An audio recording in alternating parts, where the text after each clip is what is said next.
Ladies and gentlemen, boys and girls, welcome back here to Pro League Racing for the Season 3 of the World Tour here at Kyalami, running up to, I believe, now is the halfway stage.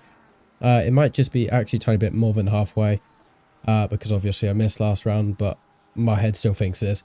But I'll probably be corrected on that later, but welcome back into it. I apologise I wasn't here last week, but obviously Sebastian did do comms. I believe it was on his own channel. I might be wrong with that. You might have to correct me as well on that. But I am hopefully back for the rest of the season now. Got very, very busy is my excuse here. But as well as that, some good news. To my knowledge, every livery has actually sunk correctly due to the legend that is Eric Maguro, who did the livery packs manually, which I thank him so very much. I believe he's in this server. I haven't actually seen him. Where is my man like Maguro? I don't think he's in. Yeah, he is. Eric Maguro in the Amazon Racing livery, which is actually sunk as well. You can just see the Amazon logo just very faintly in the side there of his Ford Mustang that hopefully game sound should be semi-hearable. Hopefully they are anyway.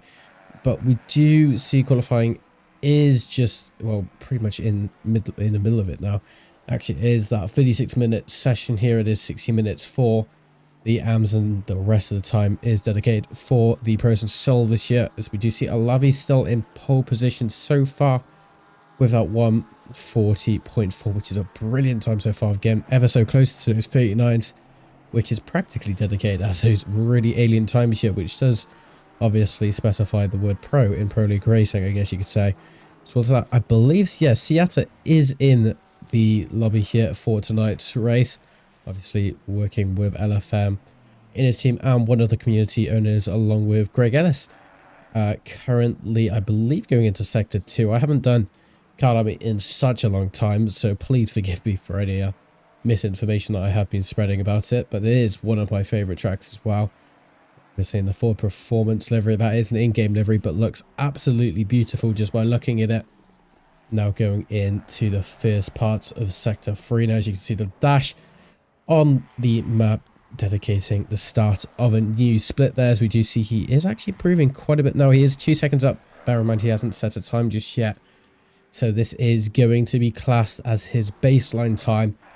But I assume it's going to be dedicated off his free practice time, which I'm not sure what he did in free practice, but I believe he was in the top 5 by the end of it. So hopefully he can replicate that as he goes into the final corner. Now, one of the more difficult corners, try to take it all of the curb on the inside as you can, but try not to get any sort of oversteer there. It does get very, very deep onto the curb there on the exit, but goes across the line and takes pole position for 139.8 there. That is what we'd like to see from Seata there. Obviously, being an LFM driver, you expect him to be fast, and he has definitely served that point correctly there. Now a 4/10 gap between P1 and P2. Can Zorikik actually make that time up? I'm not too sure, to be honest. I'm not doubting his abilities. I'm just very, very high on Seata's abilities, I guess you could say. That I think I worded that very, very wrong.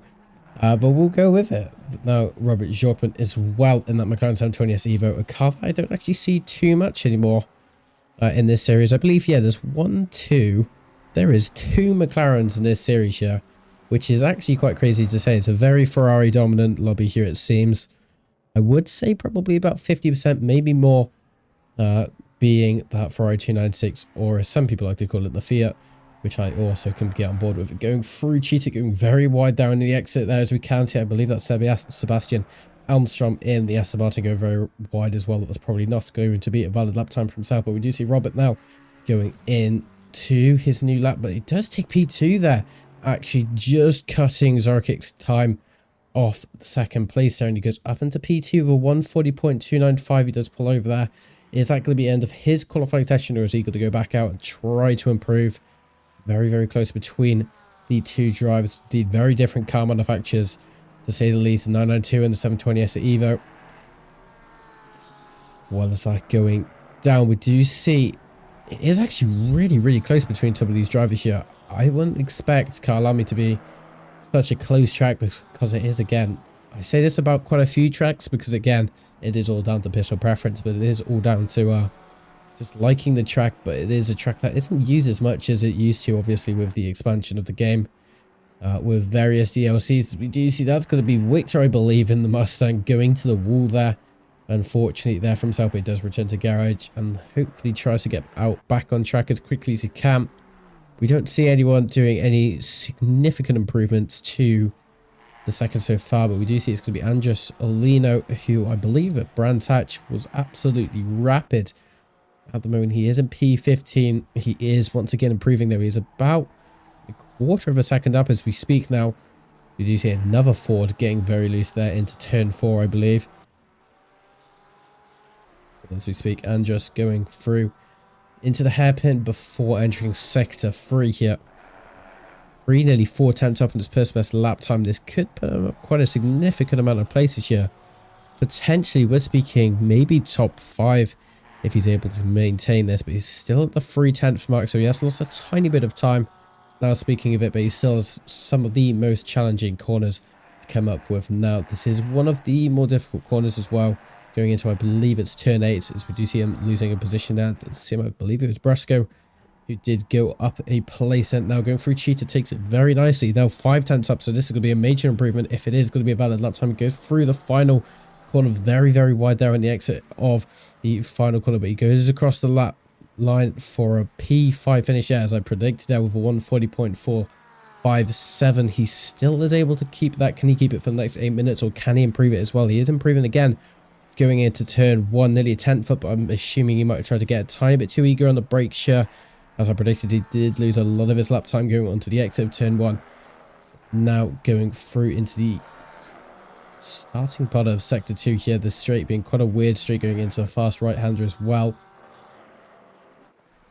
So it doesn't seem to be improving significantly now. It does seem he just maybe broke quite a bit later into turn 1, and it did actually work for himself here, as we do see another car spinning there on the outskirts of turn 4. That is seeming to be quite a common occurrence here now. So I'm assuming it's just, it is quite a cold track, to be fair. It is 13 degrees. It shouldn't be that easy to spin the car like that, as well as we can see now Vink is wow in the test livery Aston Martin. He has used that name since the dawn of age, you could say, for this World Tour, starting in season 1. This iconic livery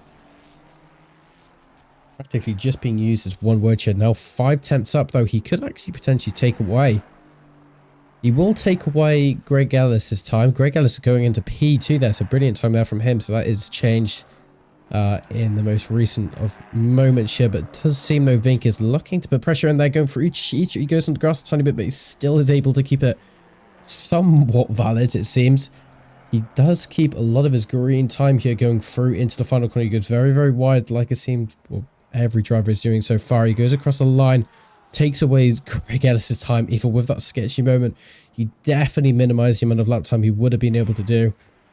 But luckily, he is able to keep it there with a 140.0, nearly the second driver to go into the 39s. He would have easily got a 39 if it wasn't for the minimized lap time he had going through Cheetah there, but he's just lucky to keep it.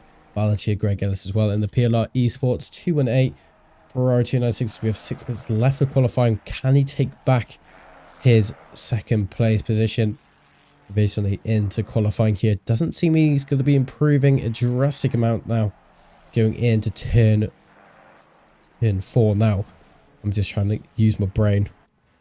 Yeah, as I go back into chat, pause out saying evening to you, mate. Hopefully you are doing well. And then Sebastian says, so you are finally here. I missed one round, right?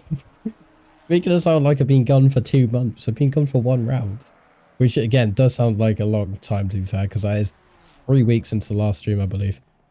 But obviously Sebastian, being the other commentator who did Hungaroring and whatever was last week. I wasn't here last week because I was too busy in Newcastle.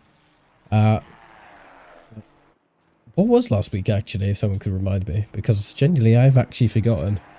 I have it all written down in a Google Calendar.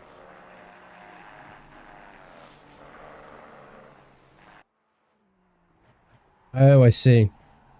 I'm assuming you're... Alright, let me just try and guess your work status here. You're definitely something to do with animals. You're probably something to do with dogs. Are you a dog walker by any chance? That's my only guess, unless you're anything else to do with animals.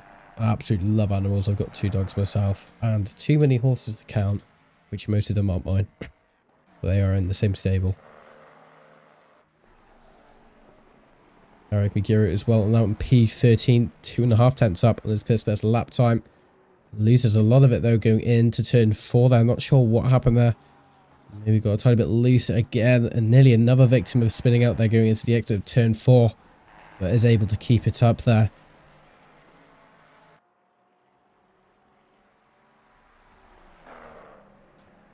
Quickly just...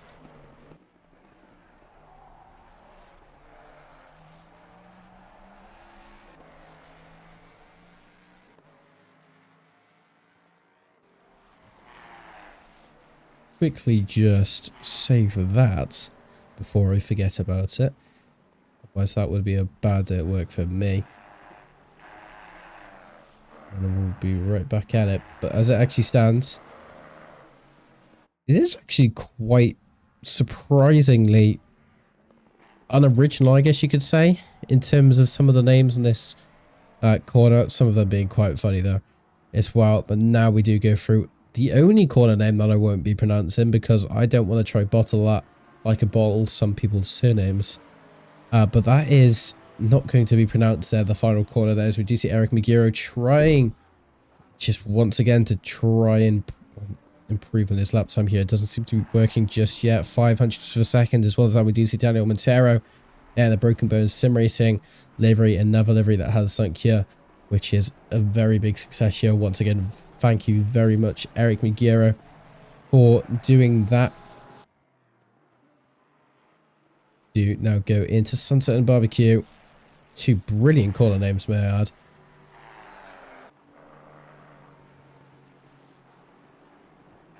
No, I'm in the wrong place. I mean, hang on. Yeah, I'm in the wrong place. I'm at Mineshaft and Crocodiles. Again, going into Cheetah as well. One of the most risky corners, with that humongous sausage curb that you have on the inside of the corner there. I am very, very certain that we will see a few victims of Cheetah going through the race here. It's only an hour race, 1 mandatory pit stop, as usual. So nothing too special here for today's race. There is no chance of rain or anything here for tonight. It seems to be clear skies and blue skies all around here, which is good to see for the drivers, but it can make it quite interesting for some of the drivers, to say the least. Do you see now Eric Magiro going through Cheetah? Takes it pretty nicely, to say the least. I can't really spectate it going from a TV cam perspective, but goes through the final corner now of Ngwe, I think it is how you say it. I might be saying that wrong. And now going into the start-finish line, now going up only 2 positions though. 2 positions, I think it was in P13 actually. So yeah, 3 positions with a 140.4, so very spaced out between the drivers down here so far. But if you look in depth with each other, they seem to be quite close with each other. So it just seems now Lorenzo Chisoldi, a driver we haven't seen, I believe, since round 2. Because I don't believe he raced at Watkins. I might be wrong with that as well. But now going into the Crocodile.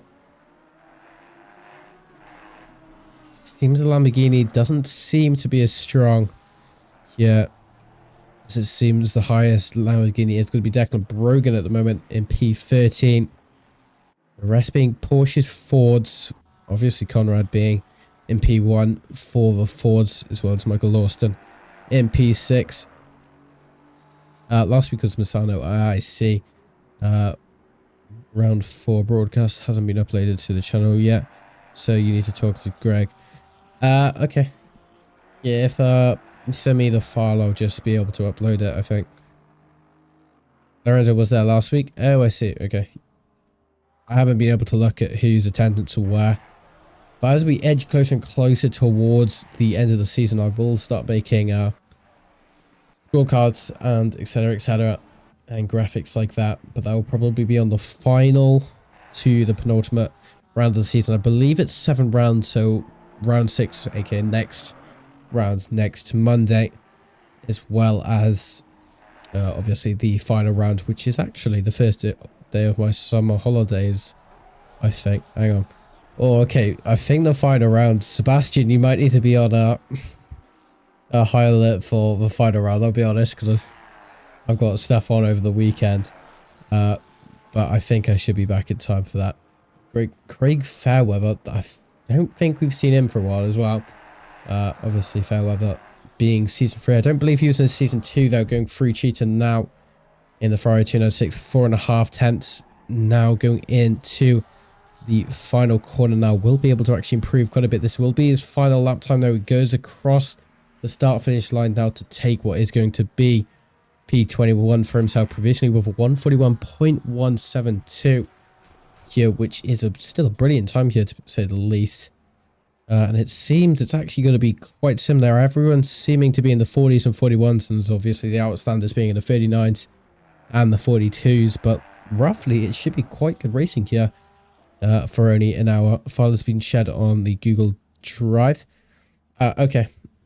Yeah, I don't think I have access to Google Drive anymore. Legend. Cheers for that. Sebastian, good luck for your race. I know you're racing here tonight. I believe you should be in the pits unless you're texting and driving at the same time. But you seem to be, you're actually doing pretty well. P11. So we can see the SpaghettiOs livery as well. Oh, I forgot who's racing that. Is it? No, it's not Vink. It's the, of what? Is it James? Sir? Oh, I'm just clicking on every Aston Martin I see now. Is it Madsen? No. It's Wooler. Yeah, there was a nice conversation about SpaghettiOs in our chat a few weeks ago, which it's just so random, but sweet. Cheers for that, Sebastian. Now we just wait for everyone else to finish. It seems we actually finished on time there, as we're actually going to be using as well some new nice looking track map guidance as well, powered by ACC TV. The stream isn't powered by ACC TV, but I'm using ACC TV now instead, and I do prefer it. If anyone is obviously a broadcaster or a steward who is looking to use tools like that, I do recommend ACC TV, but it's also down like to the justification of pricing and stuff like that. But in terms of the race now, it's now a race, as I was saying earlier, no chance of rain here as usual at Kyalami. I believe the last real life GT3 race, actually no, I'm thinking of 2022, I think it was, where we only had 14 cars. Well, no, that was 2023, sorry.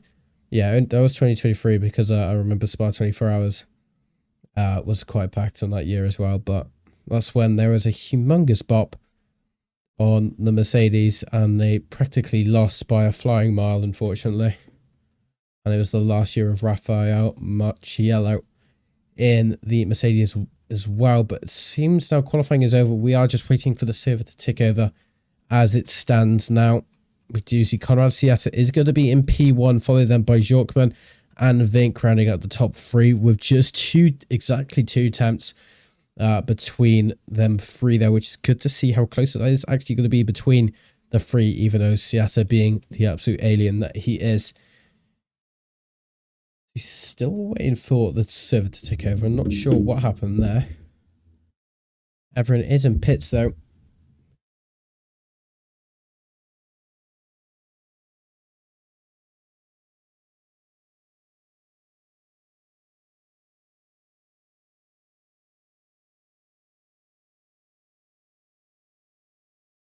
As it has finally ticked over here. We will quickly do, obviously, what I usually do, which is the obvious grid walk. One of the final of the season. Obviously not the final, but one of the final.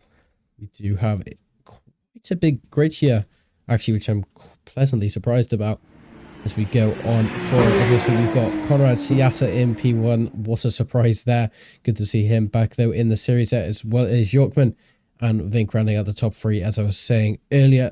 Followed then by Greg Ellis and Zora Kick. Followed then by Michael Lawson and Daniel Montero rounding out the 4th row, as well as Alavi in the pink 189 Porsche 992, with Eric Migiro rounding out the 5th row. Followed then by Sebastian Elmstrom, as well as Victor in the Fords there, as well as we can see Daniel Montero, sorry, as well as the Porsche on the left. So we do see Eric Migiro as well. I have totally lost count. Where am I? Yeah, Eric Piero and Sebastian Armstrong there. Yeah, on the right. I was looking at the wrong place. Sorry, as well as Victor. Then as well as Declan Brogan, rounding out what is going to be the top 13 now, as well as James Terry and Hopper running out the top 15 with Miller and Page then running out the top 17 with the Fry 296, as well as Brasco, Dabrowski, and Di Martino running out the top 20 then, as well as Fairweather, Trizoldi, and then Axel and Enrico Itri in the E3 Racing liveries, which is looking beautiful as always, as well as we can see Trizoldi, this is going to be Hudson, sorry, Witter, Madsen, Liam Bell then in the Delta Hunters Ferrari 296. Why am I struggling on this? As well as Osric Major, Ricardo Colombo, Mike Waller in the Spaghettios livery, which is, may I add, so high quality. I know I don't usually stop on the grid walks, but that, I don't get why that's so high quality, but it's genuinely one of the most high quality looking JPEGs I think I've ever seen on a livery before. As well as Osgiro and Kraus rounding out the grid here for tonight. But we go, instead of talking about Spaghettios, we will start talking about the racing now. But genuinely, I don't know why that is one of the most... You know what? I'm just going to start talking about it. If I keep talking about it, I'll just keep ranting on about it. But we do get ready to go now, as we will go on board with Conrad for the start of this relatively long formation lap here. Gives the drivers a good chance to get their tyres warmed up. Yeah, as we do see now, Conrad dropping down from the stand. 15 seconds left until we go green for the formation lap.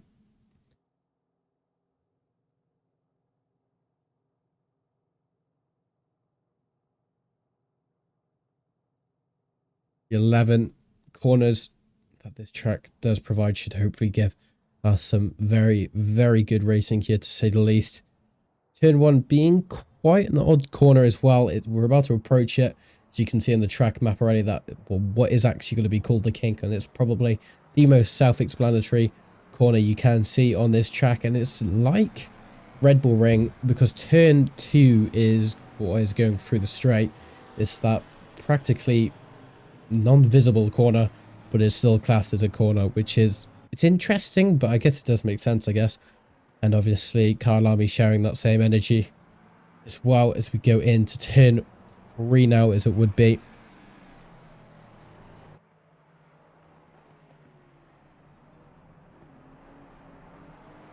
Further down the grid now, we will start seeing some of these drivers doing weird pit strategies, I feel like, because I have seen some weird pit strategies, especially last week, not from this league, obviously, because I wasn't commentating here last week, but I saw some weird but yet wonderful pit strategies. I saw people pitting all over the place just for fuel, so it is just something.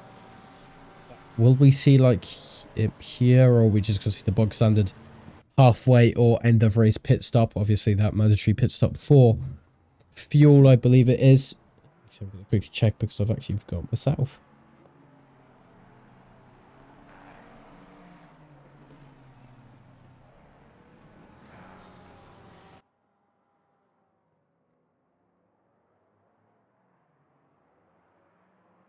Oh, it is. So never mind. It's actually a mandatory pit stop for tyres here, which does make it more interesting. Which does mean it's actually going to be, again, something that we will see. Some of these drivers, well, most of the drivers should just do half and half. There's no point doing the entire stint on that one set of tyres when you have the option, well, you have to use two. So it's not really an option. It's more the mandatory choice. You have to take off both tyres. So there's no point being inefficient with him using 75% of the race on one tyre compared to using then 50 and 50.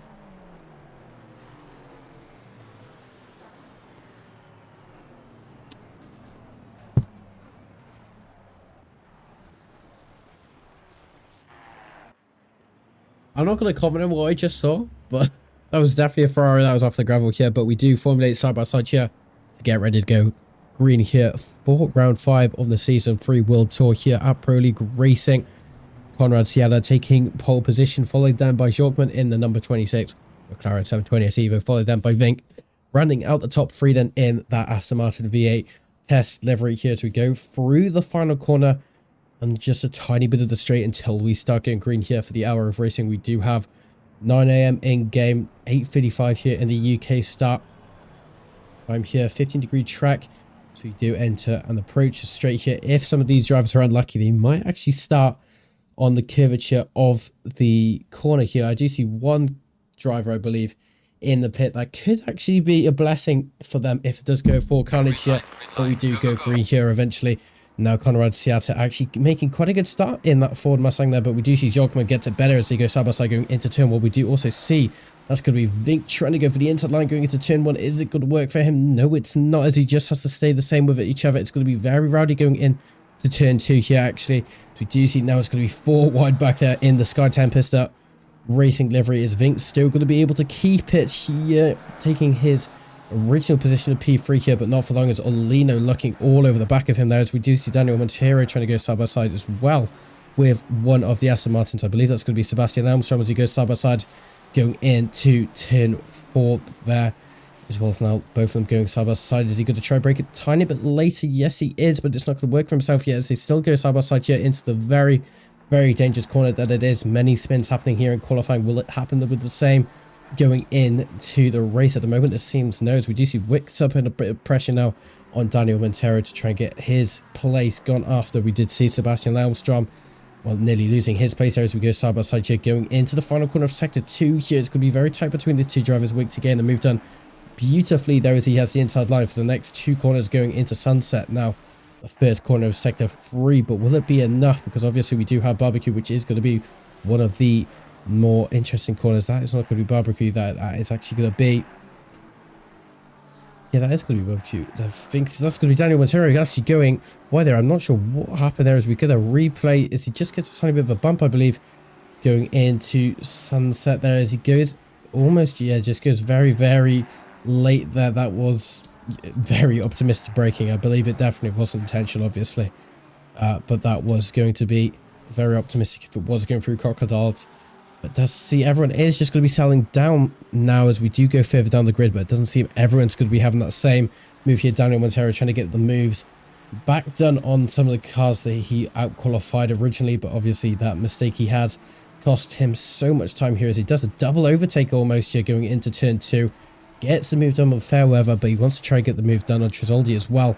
2 birds, 1 stone. Doesn't work for him just yet now for Mr. Montero, and in fact he's at a lot of pressure here of losing that position from Fairweather here on P22, as we also see that it's going to be the Mustang of Dabrowski going to be go side by side as well with Mella in that Ferrari 296. I believe it's the M4R car, but he gets the move done as we do see Trizoldi also looking for the move while the door was open, but he doesn't fully attempt with it there, probably for the best in some cases you can say. But now going further up as well, we can see starting to settle down a tiny bit, but Declan Brogan again in that Lamborghini CrowdStrike car, as we will see eventually, currently going to be able to stick onto the rear now of Victor's Ford Mustang.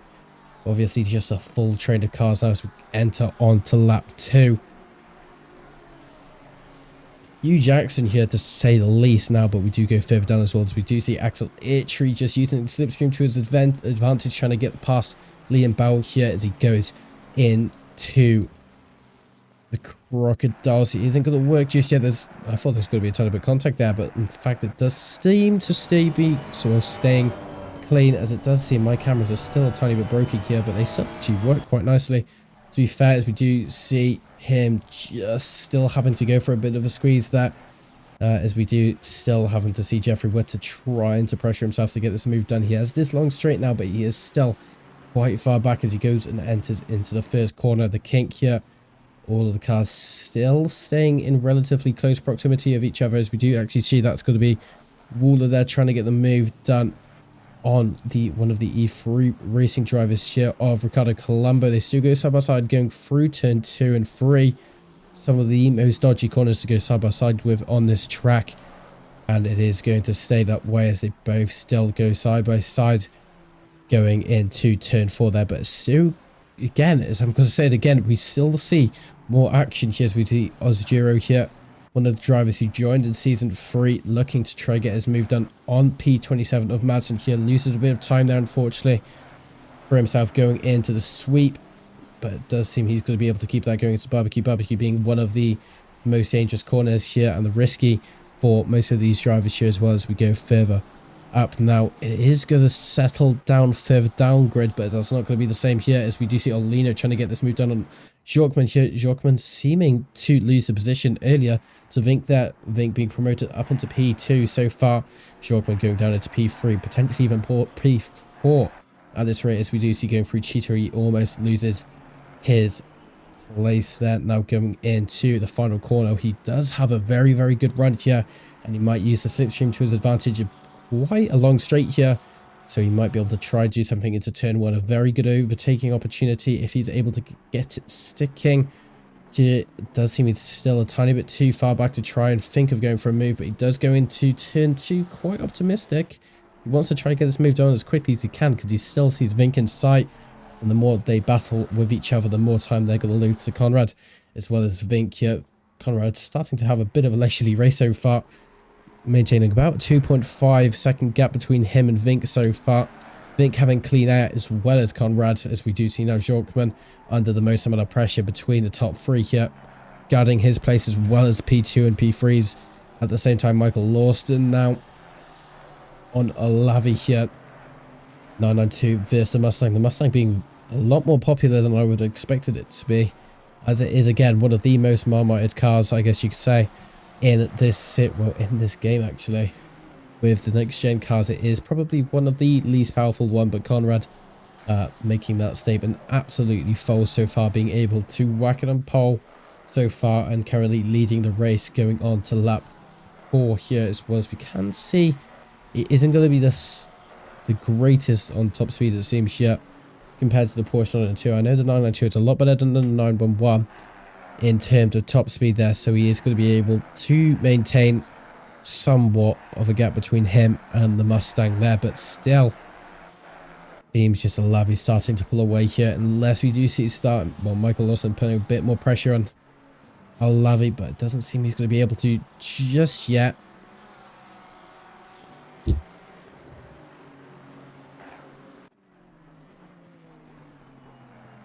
But this might be the opportunity. No, it's not. He's just going to have to wait, as we do see there's actually the two Mustangs behind him, and that's going to be Magiro and Victor having a go at each other here. The two Mustangs, this is going to be a completely fair fight. It's all going to be down to driver competence and setup, as I always say.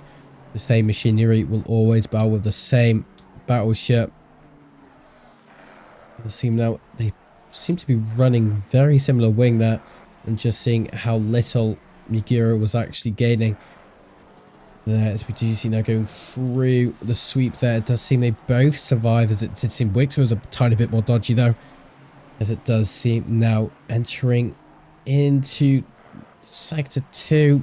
It's starting to get a bit rowdy again going through the S's, but we go back for an update further down the grid here, seeing any more battles that's going on. We do see James Terry here as well as Page going to go side by side here, going into the hairpin that it is at Le Cop. Now, as we do see James Terry not going to be able to get that move done for the Delta Hunters Aston Martin just yet, but you will get that slipstream on that Ferrari 296 of Page going in to the mineshaft and the Crocodiles. Now, as it stands, he's not going to be able to get the move done just yet. Page being able to defend off pretty nicely, which puts off James Terry. As it stands, Page is just going to be a tiny bit faster this lap, as it seems. In terms of the last laps between each other, James was in the advantage only by 1/10.5 though, so it is still very close between each other. It could have been an anomalous lap by Page here, but we will find out now as we go across the line. It is still going to be Terry that is faster, but it is coming down in terms of how much he is faster by. Conrad now saying the fastest lap time of a 140 dead, so 140.000, which is very satisfying to see. I don't know why. We do see now Victor and Eric Magiro going at it, but it seems it might have been Victor was able to get them done that going into turn 2. Seems, yeah, Eric Magiro goes a tiny bit wide going into turn 3. This is where the move did seem to happen, as it does that beautifully there, going in and finding the opportunity to get that move done. As the door was open there, he went for the opportunity, leaping for it, going up into P9 now. Victor, Eric Magiro down into P10 as we go further down as well. Dabrowski However, the other Ford Mustang, currently in P17, looking to try take this move away from Bresco in that M4R. So I think it's the M4R Squadra Ferrari 296 GT3, if I am correct here. As it does seem it's going to be a tiny bit rough as it goes for the inside line here, going into the hairpin. Again, it's just very close between the two drivers. It does seem to get the move done though. Done and dusted for himself, as he is going to have the slipstream now. Bresco, but it's still seeming the Broski is just pulling away there. He's created quite a big gap here now. Bresco in a very vulnerable spot of losing 3 positions here, leading this trade of cars here. As we can see, it's going to be Bresco as well as Martino. Tresoldi now trying to go side by side, and it's going to be Daniel Montero getting a tiny bit of a touchdown. That's going to be him going into the wall there. Is that going to be his race over here? This is going to demote him in so many positions here. In fact, he's going to go all the way to the end of the grid here to wait for a safe space to go back out on track here. And looking at his car, how much damage has he sustained there? Looking at the front, it doesn't seem to be too bad. We can see a bit of splitter damage there to the front of it, as well as a tiny bit of a flappy bonnet there. So he does go into the pits there. He has to do his mandatory pit stop anyway. There is no pit window here in today's league, going through that very, very sharp turning. That it is the pit entry here. The mandatory tyre change, it's probably worth him doing it now. He's had the 2 spins, unfortunately, so his tyres are going to be quite wrecked now.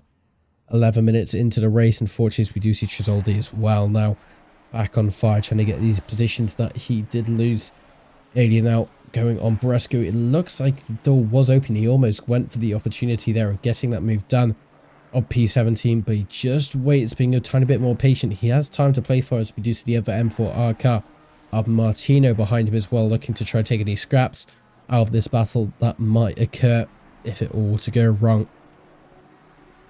So it's that Declan Brogan now going into sector 3 into the mine shaft. This is one of the fastest corners. Well, not the fast, it is the fastest corner on track, and can be the most punishing as well, because you can go on that gravel trap quite easily on worn tires. It is usually, well, mostly it's practically always flat, should we say, that corner, unless you've absolutely screwed it, and it can lead to some catastrophic damage, and we've seen it quite a few times.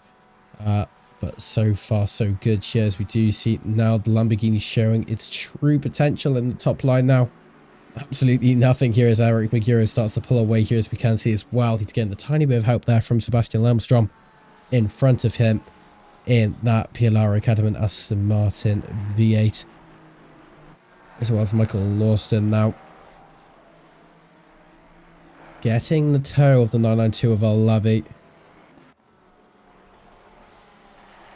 Not going to be enough just yet.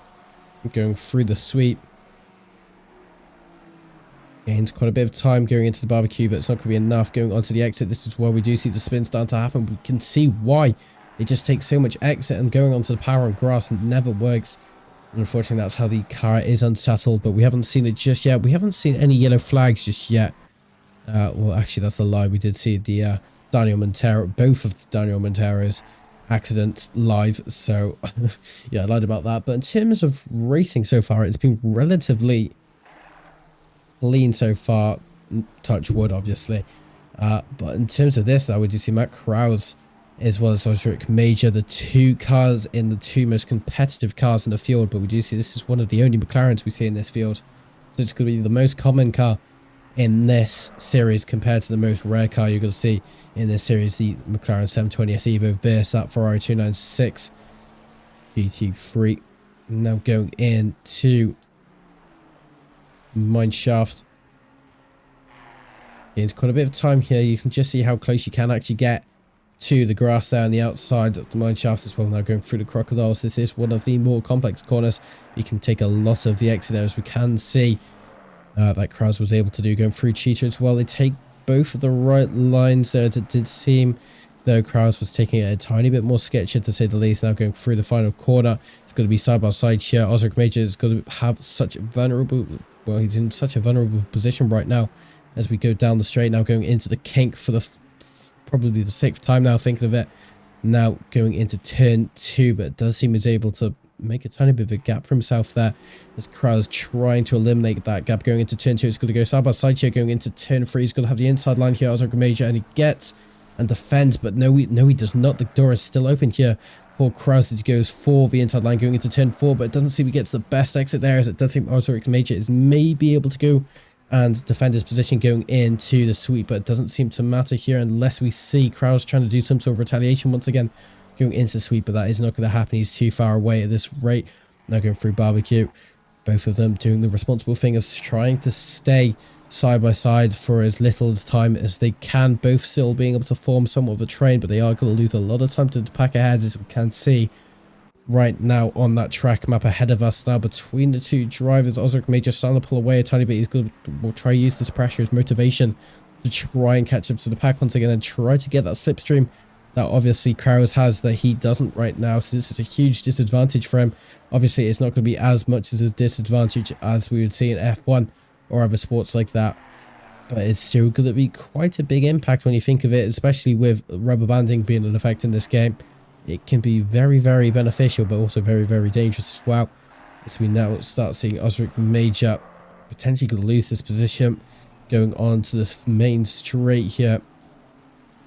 Osric Major going through the final corner. We might see a repeat of history. Yes, we are. It's going to go side by side once again. Kraus going for the inside line going into turn 2 here. The kink is going to be where the drivers won't feel any sort of pressure between each other. The inside line going into the kink is practically useless. It's turn 2, which you need to be very, very aware about going through Kraus. And he's going to go for it there. Kraus going for the inside line going into turn 2. He seems to get some move done. Can we see Osric Major hang on for it? Yes, he is. He's going to try go for it into turn 3, but it's not going to work from just yet. Unfortunately, it seems Kraus might have got his move done and dusted here, unless we see some retaliation here from Osric Major, the driver of Delta Hunters in that McLaren 720S. But as it stands here, a brilliant battle has been provided by these two drivers here, but Kraus seeming to have won that battle temporarily going up to P28 here, but has lost a lot of time here to the pack ahead, so he has to try and do anything in his power to start creating a gap between him and Osric Major. Otherwise we're going to have, and again, another repeat of history here. But going further up now as well, Zorokic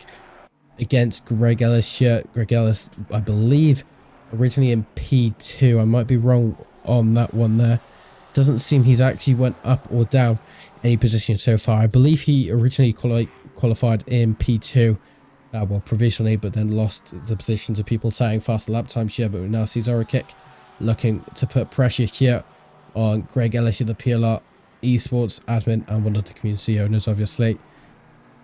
Yeah, and probably the one person you don't want to crash into. Obviously now Zorokic definitely being one of the more capable drivers in this league. Been here, I believe, since season 1 and probably earlier than that as well. Price once again going to the sweep. He is so close between these two drivers now, but again, it's going to be the same issue that we saw with Kraus and Osric Major. It's just going to be a waiting game. Again, it's such a famous phrase. It's one thing to catch up to the driver, it's just another thing to try past them. And again, it's just such a true stage, and we definitely saw it in F1 as well this weekend. But we do see as well that's going to be Kyalami as well in the other Porsche is well starting to catch up, so there is another factor of pressure here between the two drivers, as there's another two drivers of Kyalami and Lawson behind them. So if they start minimizing each other's lap times, we will start seeing Kyalami and Michael Lawson starting to form a tiny bit of a train here. We do see Zorokic's going to try go for it going into the mineshaft. He didn't actually get the move done though, unfortunately for him, but we do see that's going to be Greg Ellis going a tiny bit wide there going into Crocodiles. Almost goes side by side there, but Zorokic knows better not to go side by side into Cheetah. Never ends well, is now going into the final corner. Now Greg Ellis still being able to hold on for P5 as it stands right now. He gets a slipstream though, Zorokic. That's going to be a major disadvantage here for Greg Ellis as we go into the straight here, going into kink for the 12th time now, I believe. No, 11th time. It's now going into turn 2, the first significant corner. There's going to be contact between the two drivers. And what did I say? The one person you don't want to crash into is one of the community owners. That's going to be, unfortunately, Greg Ellis losing a bunch of positions between the two drivers. So we get a replay of what happened there going into turn 2 there. That was just, oh, that was an interesting one to say the least. Obviously, the stewards will comment on it at a later stage of when the stewards report comes out. I believe it's later in the week, obviously. But that is going to be Zorokic going up into P5. Obviously not very legally. Unfortunately for Greg Ellis, that's going to be him going down a few positions as well. Zach's literally now looking to put pressure on Fairweather now as he gets the slipstream going into the sweep, now going into sector 2 as well. Is he going to try and go for the inside line? He lunges for the inside line. Isn't going to work though. Fairweather saw that coming from a mile away. Blocks the inside line off as quickly as he can. Now, can he do the same thing going into barbecue? But they want to try and use as much as the optimum line as they can do here. So they both make some sort of mutual agreement almost there between the two drivers.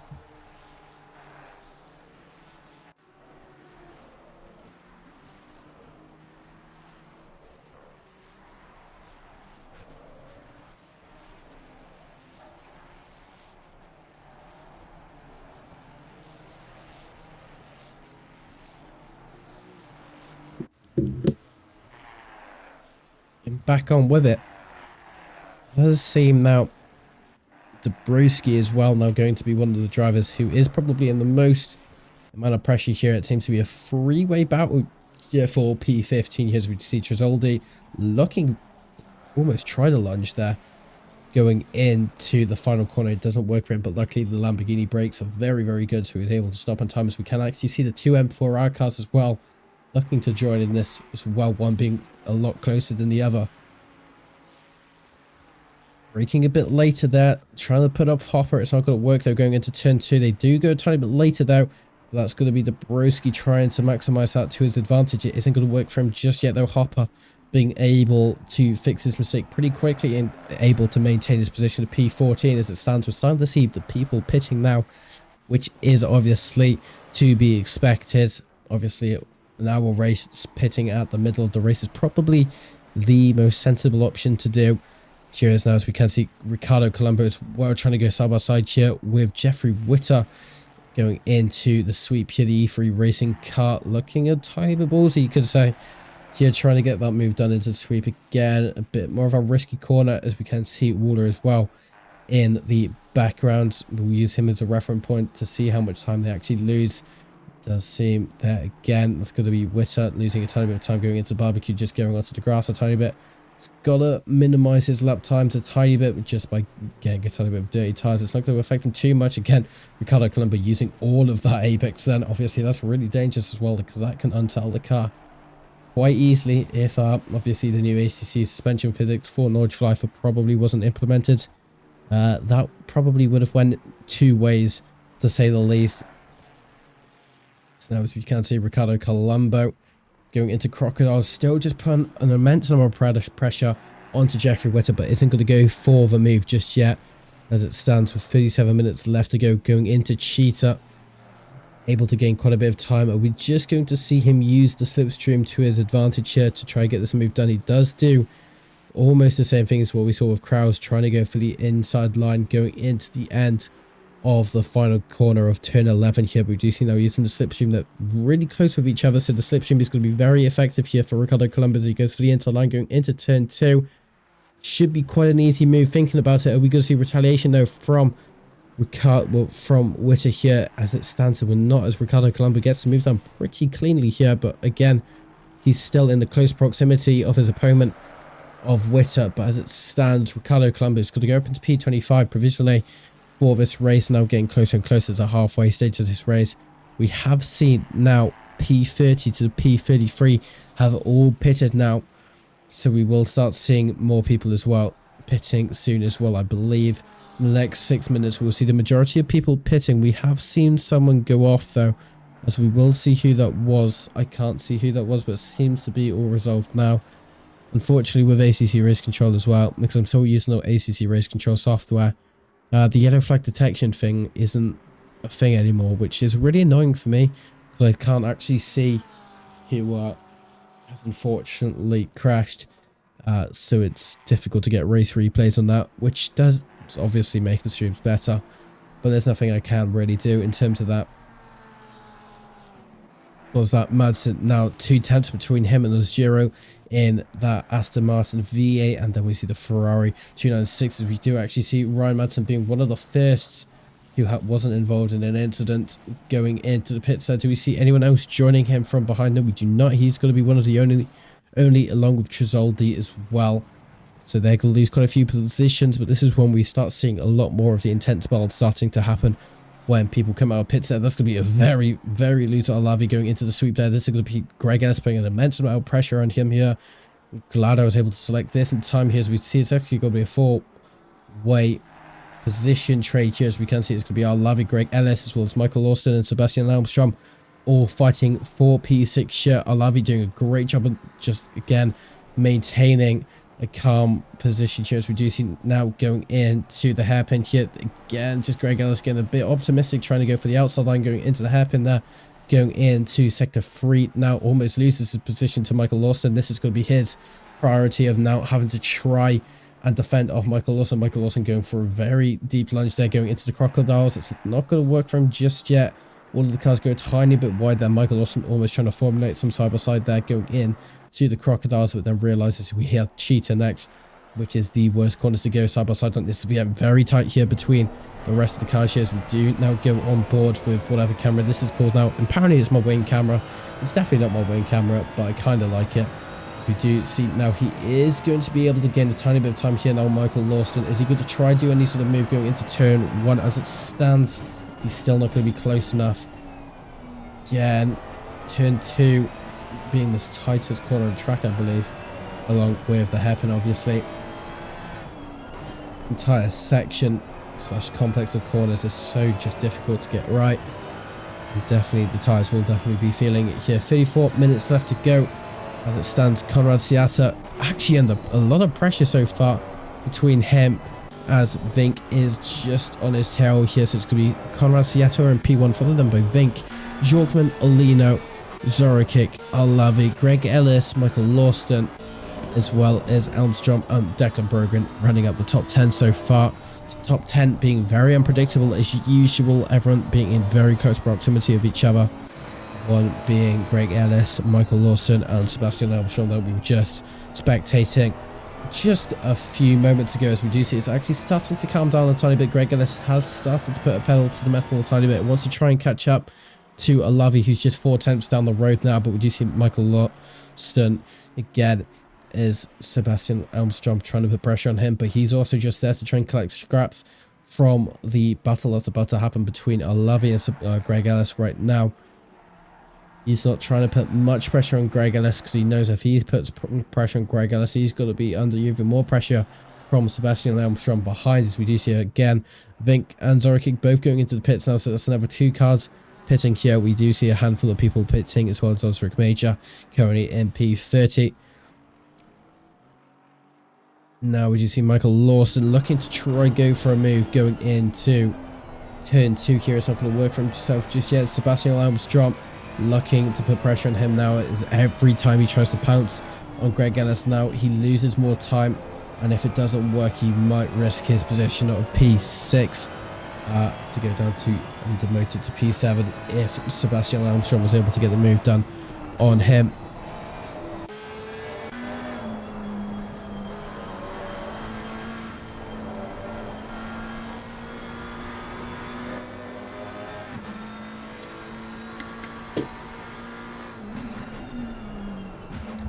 Huge lunge there from Molino going in to the hairpin, going into sector 3 here. Now Robert Jorkman doing anything he can to maintain his second place here. Obviously we do know that Vink will be in P2 obviously, unless he has screwed his pit stop up. At the moment it doesn't seem he has.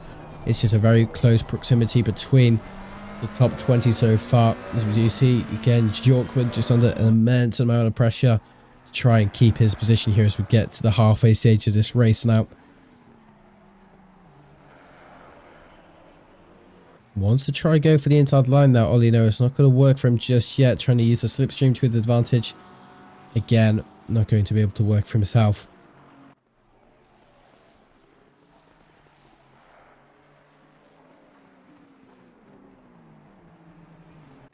Onto a Brusco as we just drive through. Unfortunately for Victor being the first person to be either a victim of a very mild speeding in pit lane, or obviously the dreaded track limits, which I believe it might be the second, but it's actually quite difficult to cut this track obviously because there are a lot of anti-cut measurements here. such as sausage curbs being on the inside curbs, as we do see Brasco going into the pits, as well as we do see Dabrowski as Lawson, as well as Colombo and Rico. So quite a few people going into the pits now. No one seemed to have crashed into the pit wall just yet. That has been one of the most common mistakes here at Kyalami, as well as obviously Cheetah. But such a tight pit entry that it's actually so difficult to get into.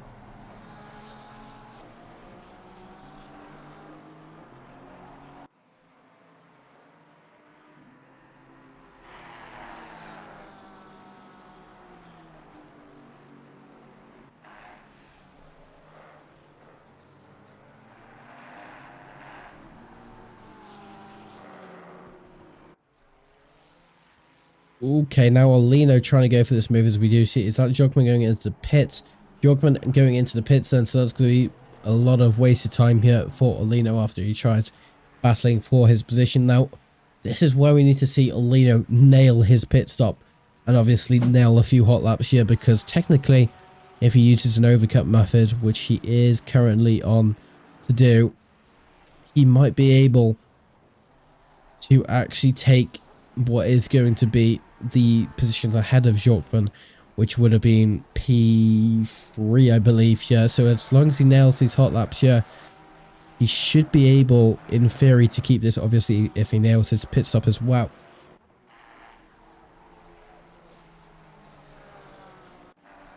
Cody as well, currently in P21, Dabrowski in P20, the two drivers fighting with each other once again. Slowly being on fire with a lot of this entire race here. Still 28 minutes of racing left to go.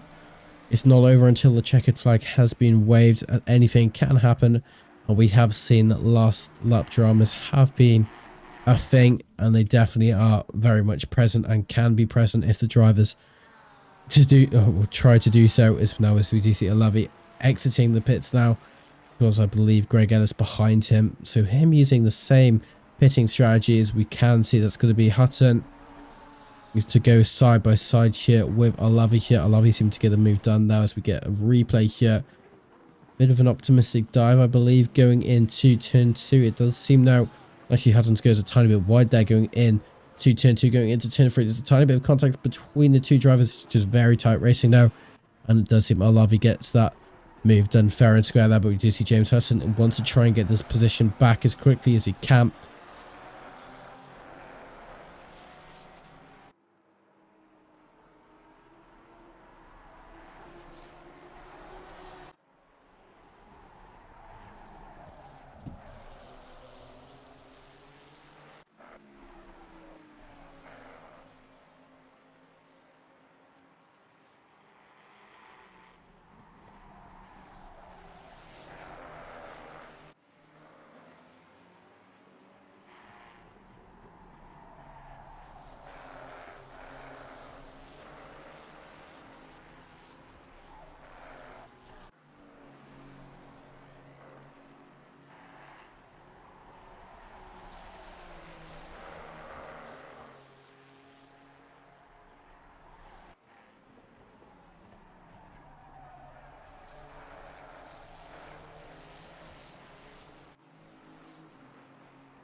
Now, as time ticks, we currently still see it's very similar in terms of what the net positions would be.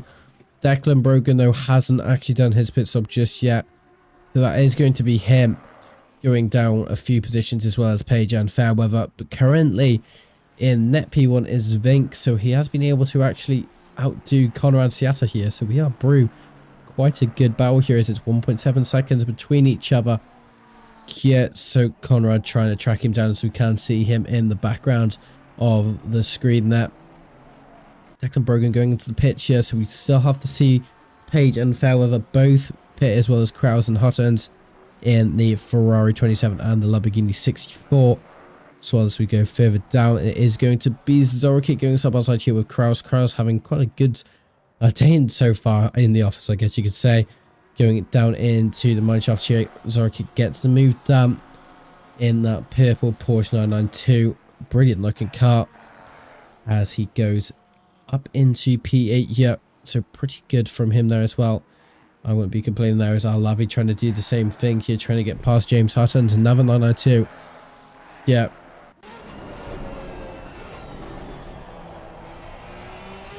Doesn't seem he's going to be able to do it. Can he use the slipstream to his advantage though, going in to the straight here as it stands? He's not going to be able to do it just yet. In fact, he's not gaining enough time at all to be able to do something here as he tries to break a tiny bit later. It does work in terms of gaining time, but we also see there is a very, very angry looking Ford Mustang behind as well of Michael Lawson's car, wanting to try and get by the two cars that we're currently looking at and on board with. I was using Helicamp now to see how much of a reference point there is between each car here in terms of how much time there is.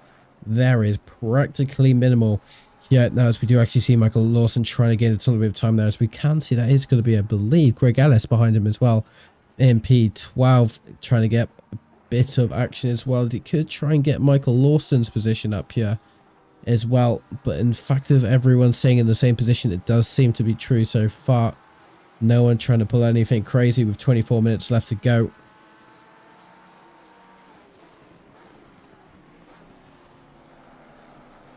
Right, oh, a bit of contact there between Kyalami and Michael Lawson there, but luckily both drivers remains minimal damage there between them both, as we do see now going into the mine shaft there. It is one of the fastest corners, as I always say. That's a brilliant move there from Kyalami. Goes for the inside line, going into the crocodile. Can we see the same thing going with Michael Lawson here, as it almost seems he's trying to do the same thing as well as Greg Ellis? They're so close between each other, going through Cheetah now.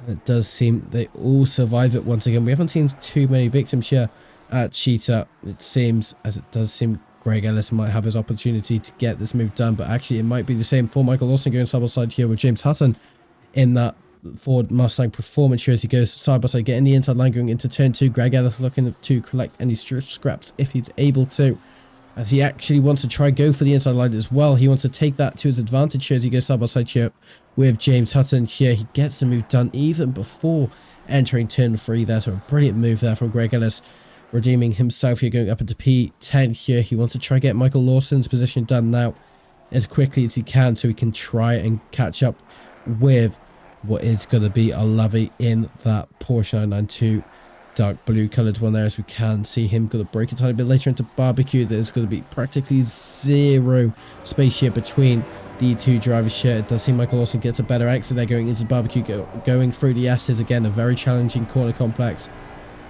Both drivers able to take it practically appropriately for their cars in chart here, but we do see now Michael Lawson still going to be able to try and gain as much time as he can, but Greg Ellis just eliminates all of that, going into the hairpin there.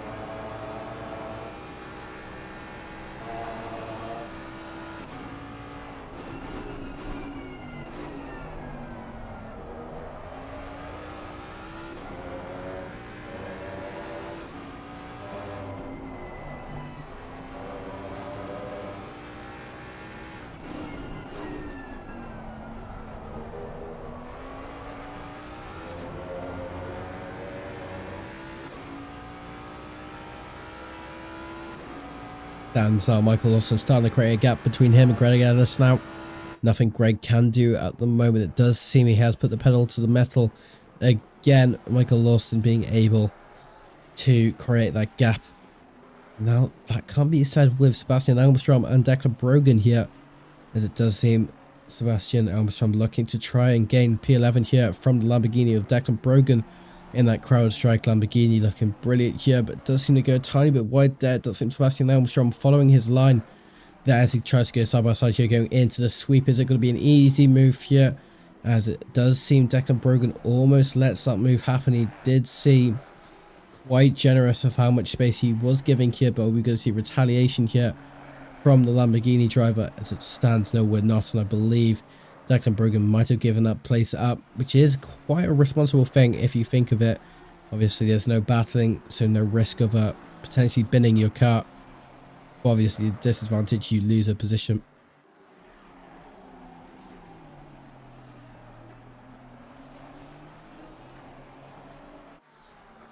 Still yet to see Page coming into the pit so far, so hopefully they do soon. But as it stands, still seem to be out for another lap here, lap 23, 90 seconds between Vink and the driver of Rich Page.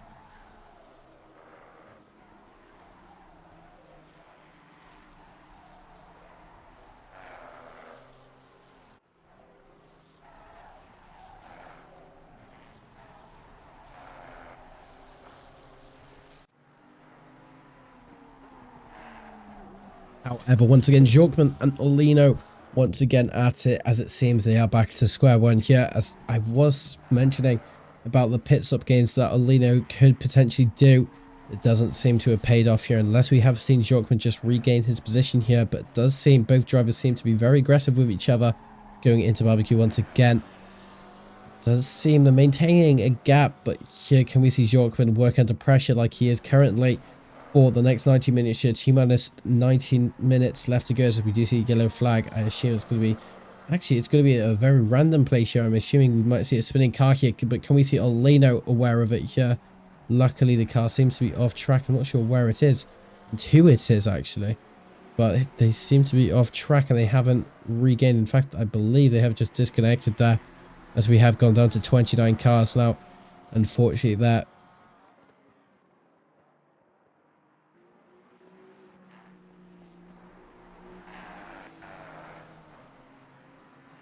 once again now Olino being able to maintain a gap here between him and Jorkman. It does seem, again, just getting a bit aggressive between the two drivers here. Olino breaking a tiny bit later here, but this could be his chance to pounce here. Quite a small gap here between the McLaren and the Porsche. Can he use the slipstream to his advantage going into turn 2 here, potentially going for the outside or inside line here? It doesn't seem he's going to go for any move here, which was probably quite optimistic of me, but he gained a lot of time there onto the exit of turn 2 and now all over the rear. Can he get this move done going into turn 4? It doesn't seem he's going to be able to, and that is going to be him still just staying behind.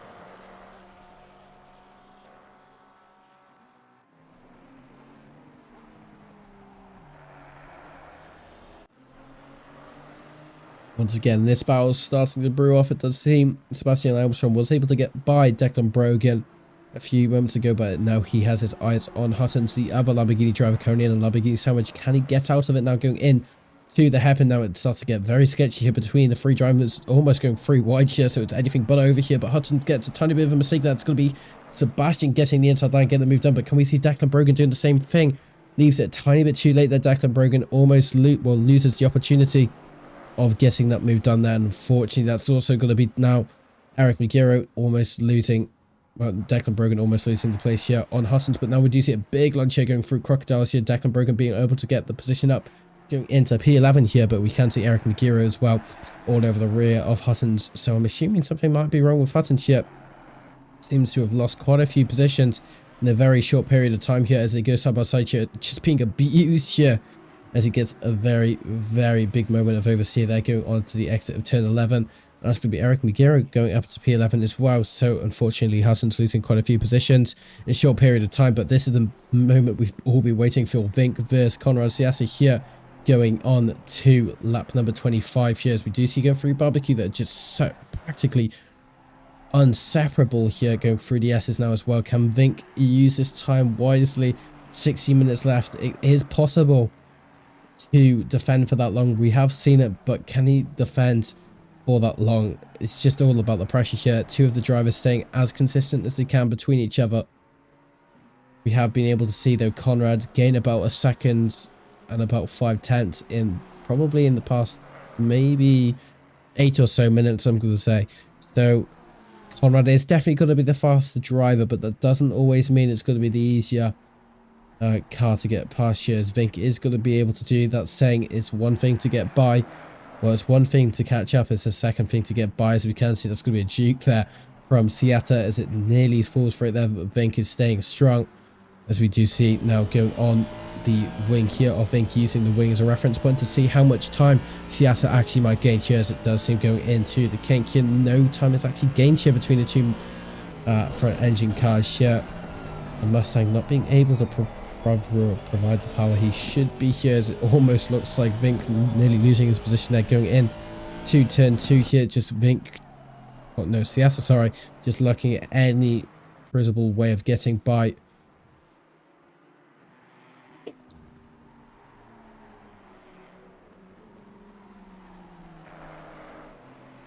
Still at it, and this might be the race for, well, this is the race for the lead, but it will be the race to the end most likely as well. As it stands, both cars are doing very similar lap times here between the two drivers here, so it is going to be all down to who can hold up pressure for the longest time here. I think doing a brilliant job here, and just Siata just trying to scope out all of his potential ways of getting by, but Vink closing them off as quickly as he can.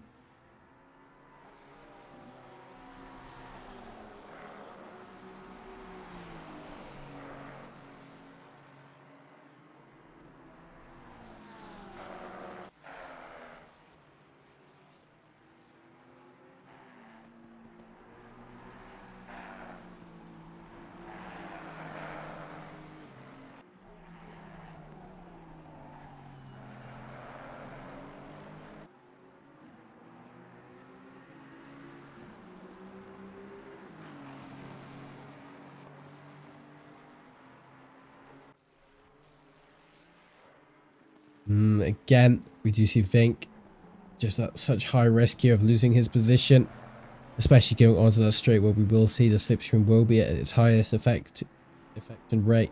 That's the wrong word, but effective rate.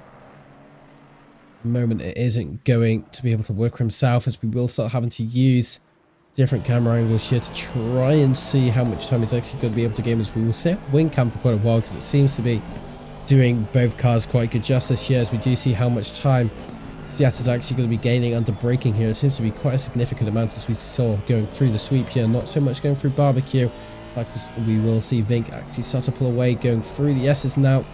This does seem to be where the front engine cars will shine here. It does show you here both of these cars being front engined as well, but we will start seeing now Siata just braking quite late here going into the hairpin. It's going to be very close there for contact there, but luckily both drivers are able to survive there, as we will start seeing once again some traffic playing into play there, but Osric Major just getting out the way very, very quickly there. So good to see that no major effects happening there, as we do see now going through the Crocodile. He's going to try and go for the move there.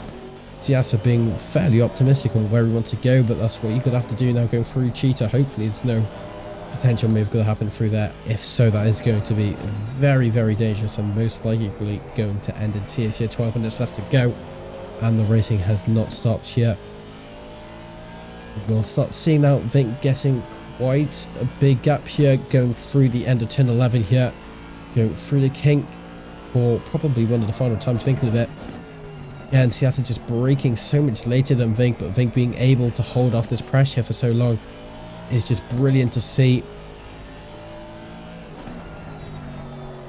Siata's first race, and he's already making it hell here for Vink, because it does seem actually Siata goes very wide there, and that's going to be a Ferrari going into the wall there. I'm not sure who that is. We're not going to be able to have time to spectate him, but that was almost him taking out Siata there. Siata definitely going to be stressing out about that a tiny bit now. He has lost quite a bit of time here going through the sweep. Now he's going to try do his, again, his tactic of using braking to gain time here, which does work, to be fair. Obviously braking being one of the most major parts of racing here and gaining time.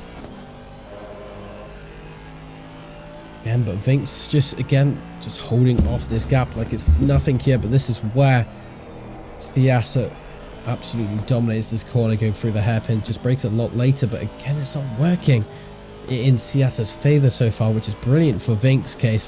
Not so good for Seattle. Still 10 minutes, so still in the double figures as we speak. Again, he's braking a lot later there, but it's not going to work for himself yet. He's going to have to start making other strategies here.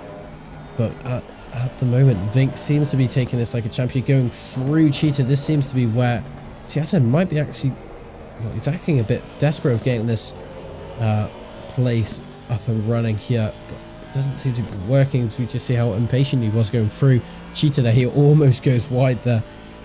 Obviously, this is going to be one that will be talked about. Most likely it is one of the most interesting, probably one of the most intense battles that we've had on Pro League Racing this season so far, and hopefully the same can be said for the rest of the races here. So we have now just gone into single figures here. That's going to be a relief here for Vink, just less time for him to defend, but this is brilliant defending. He's been able to defend for the past 10 minutes or so now, and I'm sure he will be able to do it for the rest. Fingers crossed for him here. Now going through the sweep, both drivers take it quite efficiently here, but we do see now this is where Seattle starts to gain a lot of time here going through the barbecue. We just see how much the gap is actually minimized, but going through the exit, that's where Vink is starting to dominate here on the exit speed here, but going through the S's. Again, it just seems Seattle's taking a lot more power going on to the entrance of the corner, but we see Vink trying to take it smooth, trying to get the move done, well, not the move down, just trying to increase the gap, as we almost saw Seattle trying to go for the move once again. It's a very optimistic place to get a move done, but it is one of the easiest overtaking opportunity going in to the mineshaft then. Yeah, it does seem Seattle starting to lose time here to Vink. I'm starting to think his tyres might be a tiny bit worn down here. I'm not sure who's going to be carrying more fuel. By the looks of it, I believe it might be Seattle. But it's definitely going to be in favour of Vink so far. In terms of the last lap time, we will wait for them to go across the start-finish line to see who is going to be the fastest driver, but I believe it's going to be Vink here. Vink goes across the line. It's going to be a 140.5, but it's going to be 140.6 by Seattle here, so it is a 10th difference here between the two drivers, but it's going to be in favour of Vink here. As we can see, it's gone up to 8 tenths now. Can we start seeing Seattle trying to get this move back up and down, as we still see that car is still there on the track there. He's slow moving in the middle of the track. In fact, so that's Madsen in the Aston Martin that sustaining a lot of damage there to the front of his car. Gets out of the way though, but that is going to cause Seattle to gain a lot of time there. 3 tenths now between the two drivers going through the sweep. It's a bit wide there. Needs to be very, very cautious of track limits here. We've already seen a drive through here today, a lot less than I was planning to see. But obviously it is good to see though, as we do see now Seattle all over the rear of Vink here. Vink just starting to feel the pressure once again with 7 minutes left to go. He is able to extend the gap just the slightest part going through the S's, but this is where we see Seattle braking a lot later. Will we be able to get the move done? It does seem he's going to try and go for the inside line here, going through here. It's not going to work just yet. This is where Vink's speed will help, and it does seem he's going to go back to single file. Seattle looking very optimistic to try and get that move done. It almost worked there. Now he needs to try glue himself to the inside line, going through the crocodile sheds. He tries to do, but we do see it's actually going to go side by side. Yeah, there's going to be a tiny bit of contact between the two drivers. Again, it's still going to be Vink taking this position for the time being. This is where we're starting to see Seattle in his territory of trying to get this move done. He's been able to do the hardest part, which is catch up to the car, but now it's going down to trying to get past him. Now he has tried twice now in the span of a lap, and this is where we start to see the slipstream come into play here. It doesn't seem to be taking actually too much. In fact, it's taking absolutely nothing here, as we do see, yeah, Seattle just trying to go for a bit of a juke there going into turn 2. As in fact, it isn't going to work just yet. We just wait for whatever happens here, because it's just all about trusting the process right now.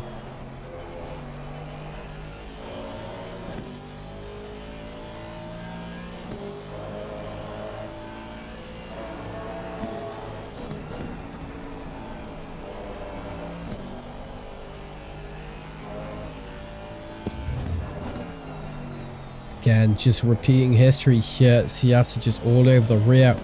Not able to get by Vink just yet, but can we say that for much longer? 6 minutes left to go. 10 AM in game time now. The temperature has increased about 3 degrees since the start of this race. As now we do see Seattle making another mistake there. It's gone up to 5 tenths now, as it's going to decrease once again rapidly as we go through the hairpin here going into sector 3. It seems to maintain the same here. We do see this could be a big relief here for Vink, obviously, being able to maintain such a big gap here between him and Siata, but Siata trying to do anything he can to reduce that gap just by braking a tiny bit later, as again that was a bit more effective that time going through the crocodiles here, as we now go through the cheetah, probably for the penultimate time. Actually no, it's going to be that's actually going to be Daniel Montero as well, unfortunately spinning there. I'm assuming he's going to be a victim of the cheetah there. That's going to be him in a very bad spot to try and get his car back and recovered here, as we do see now Siata actually getting a lot of time here now. It's down to 2/10 as we go down into turn 2, so that's going to be a humongous launch here from Siata. Is that actually going to work? No, it's going to be a switchback here from Vink. He gets the move back done and he goes back into pole position here. It does just seem Siata is going to be very, very optimistic and try to be a tiny bit reckless as well, because obviously at this rate he's trying anything to get this move done. He's not like any other drivers. Some drivers would take P2. Siata wants this pole position more than anything here, as we do now go through the sweeping corner, and this is going to still be Vink in favor. Are we going to see him go for another inside move going into barbecue? No, we're not. It almost looked like he was going to go for it, but he thought better of it, as we do see yellow flag has been waved once again, but it has been recovered here. Vink starting to create a gap once again. This is where we will start seeing these drivers starting to sweat a lot, especially if it being in summertime. Screw gym tomorrow, you've got sim racing, especially if you have Siata behind you in Vink's scenario here, as we will start seeing traffic playing another part in this in the next minute or two. We do see a car on the track map. I'm not sure who it does seem to be. It is going to be Waller in the SpaghettiOs car, so hopefully he's going to get out of the way. In fact, he seems to have a lot of damage here, as we have encountered him very, very quickly there. Now, as we do see Siata now down to just 2/10 between the two drivers, but it does rapidly extend that up to 5-6 here. Now this is what Vink needs. However, Siata is the complete opposite. He wants to decrease his gap as much as he can. This is probably going to be one of his last opportunities to get this move done, so he wants to just dedicate this lap to getting as close as he can, and then he's obviously going to do his optimistic lunges to try and get his position underway. As we do see a bit of a flash in the lights there. I'm not sure who that's directed to, probably the Ferrari there. It seems to be going slow, but we do see now it's still going to be Vink in P1 so far, Siata in P2, Alino in P3, Jogman in P4, Alavi in P5, running at the top 5 as it stands for now. But at the moment it is very unpredictable between these two drivers. We have been on board with them for quite some time. Definitely the most interesting battle we've had here for today's race, and is far from over here. Siata just using any opportunity he can to gain time under braking in the Mustang there, as it does seem again to get a bit of time there going through barbecue. Now through the S's again, he's starting to gain time. This is the most dominant corner for Siata. He's able to gain so much time under braking here, going through the hairpins. You can just see how much time he's actually going to gain. In fact, it isn't going to be enough though this time. He has been able to shave off a good 10th or 2 here since the start of his lap. He still has 2 laps left to go, depending on where they come onto the start finish line. In Siata's case, he wants 2 laps left, and Vink wants 1 lap. So it's all down to where they come out on track here. Now going through Cheetah, this is where Vink will feel the most pressure, not trying to, well, screw the corner, I guess you could say, in more PG terms here, as we can see that is going to be a huge lunge there from Siata. He was able to shave so much time off here, but can he recover it? No, he cannot. We do just see Vink just practically driving away here from Siata. In this area, as we can see Waller coming out of the pits there. Now we go on to the penultimate lap here, as we do see it's going to be, this is intense, you know. Whoa, I didn't see that, the M4R car just being in the way practically, unfortunately for the two drivers. This could be Siata now, probably a bit fuming with the two drivers who are behind him. Waller and obviously not doing anything, but the M4R car, is he just spun? I believe he might have just spun there actually. We do see now as well, it's going to be Siata in P2, Vink in P1, separating them by just 0.3 of a second so far. And now we do see it's going to be going into barbecue for potentially the last time. Vink doing anything he can to block Siata. Siata in close range here now to do some sort of absurd lunge going into the hairpin and the crocodile. He does do that lunge. It isn't going to work. He's going to minimize the amount of time he's actually gained. In fact, he's back down to square one. He's just had to avoid Vink here from causing a collision, and now he has just lost so much time. It's gone down to 6/10 here. This is looking more and more likely here for Vink, but this is not going to be the end for Seata. Seata is going to persevere through this and will try to the absolute end. Still 30 seconds left to go. This will be an extra lap now as we go through Cheetah for the penultimate time here, as we do go on to the start finish straight. Yeah, seeing that Seata is going to be able to gain this time now. 20 seconds left to go. We will go on to the final lap of the race, as we have just heard crew chief say it's now going to be a race to the end. Can we see Vink take P1, or are we going to see Seata steal it here from Vink? Whoever wins this deserves this, because this has been absolutely exquisite racing. It's probably not the right word, but it has been some of the best racing I've seen here all season. Vink versus Seata. Going now into sector 2. Now we do see Seata just gaining so much time here on Vink, but Vink being able to defend for the past 20 minutes. Hopefully he will be able to do it for the final 2 sectors he has left. Going through barbecue again. Seata being able to gain a lot of time, but on the exit, this is where Vink starts to rule it out, it seems. Being able to maintain 4 attempts here. This is where we're going to start seeing some very optimistic moves once again by Mr. Seata. Is it going to work for him just yet? No, it seems he makes quite a big mistake there. Seata going into the S's. In fact, he is going to break a bit later than Vink. I have noticed that throughout the entire stint, and it does seem that Vink is going to be able to maintain his position going into sector 3 here. One more sector until we see Vink being crowned victorious, or Seata. This is where we'll have to see Seata being very optimistic. This is one of the last overtaking opportunities he's going to have. He tries to take it. He gains a lot of time, but he's not going to gain enough time. And going through Cheetah for the final time, not trying to screw it up here between the two drivers, going through the final corner for the final time here. This is where we're going to see the biggest lunge here by Seata. It's going to be very close between the two drivers. It's going to be practically neck and neck between the two drivers, but it's going to be Vink taking P1 here for round 5 here at Kyalami for the World Tour Season 3, followed then by Seata by the amazing racing that both of these drivers have had all night here, as well as Lino then in P3, rounding out our top 3 or the podium here for today's race, as well as Jorkman in P4. That is going to be a weird crash I just saw there. Jorkman probably feeling a bit mixed emotions, same with Olavi, who could have potentially gotten a higher position than they actually did, but obviously that's going to be the same with Greg Ellis as well, who unfortunately had that incident with Zora kick earlier in the race. Declan Brogan taking P10, as well as Magiro taking P11. Page taking P12 here, just about to go across the line here. We still have a good chunk of the grid left to go. James Terry as well following behind, going through the final corner for the final time here in the Delta Hunters.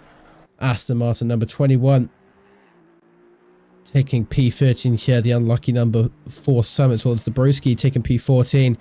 Victor taking P15 in that Lamborghini. It says Lamborghini on my screen for some reason, but that's definitely a Ford, as well as Chisoldi and Axel Itri rounding out the grid shift tonight. We do see it's actually going to be Brusco as well. It does seem some of the drivers aren't going to be displayed here on stream.